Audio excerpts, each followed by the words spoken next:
Si, lors de sa tenue pour la toute première fois en terre ivoirienne en 1997, Ikaza se déroulait dans une atmosphère d'inquiétude et de peur due à la gravité du fléau que représentait la pandémie du sida, 20 ans plus tard, cette 19e édition de Ikaza, qui se tient à nouveau ici à Abidjan, s'est ouverte ce lundi dans une atmosphère d'espoir, en présence de milliers de participants venus de toute l'Afrique et en présence des plus hautes autorités ivoiriennes et d'illustres invités. Le président de la République Alassane Ouattara et son épouse, la première dame de Côte d'Ivoire Dominique Ouattara, engagés dans la lutte contre le sida pédiatrique, plusieurs premières dames d'Afrique, membres de l'OPDAS, l'Organisation des premières dames d'Afrique contre le VIH-Sida, invité spécial de cette 19e édition d'Ikaza, le président ghanéen Nana Akufo-Addo, était représenté par la ministre de l'Aviation du gouvernement ghanéen.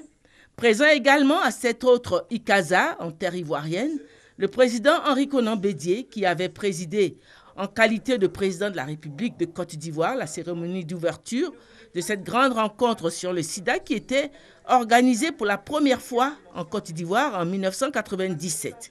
Il était accompagné de son épouse. Ikaza 2017, la 19e édition de la conférence internationale sur le sida et les infections sexuellement transmissibles en Afrique, s'est donc ouverte dans une atmosphère marquée par l'espoir d'une fin possible du sida mortel en Afrique. Une échéance est fixée, l'horizon 2030. Les différentes allocutions ont salué la réduction des taux d'infection et aussi une meilleure disponibilité des traitements. Le témoignage de la jeune Asseta Ouedraogo se voulait la confirmation des progrès enregistrés.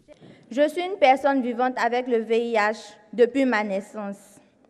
Ma mère en est décédée en 2003. M'adressant à la jeunesse vivante avec le VIH, battez-vous pour vivre, car le VIH ne doit plus vous éloigner de vos ambitions. Comme vous le voyez, je suis là, devant vous, jeune, bien portante, sous traitement et bien suivie, parce que j'ai eu la chance d'y accéder. Vous avez en vous les capacités physiques et intellectuelles pour fonder une famille et réaliser vos rêves. Ne baissez jamais les bras. Tous les intervenants sont unanimes sur la nécessité d'intensifier les efforts. Cette régression progressive du sida en Afrique est due aussi pour une grande part à l'action des organisations non gouvernementales qui œuvrent sur le terrain.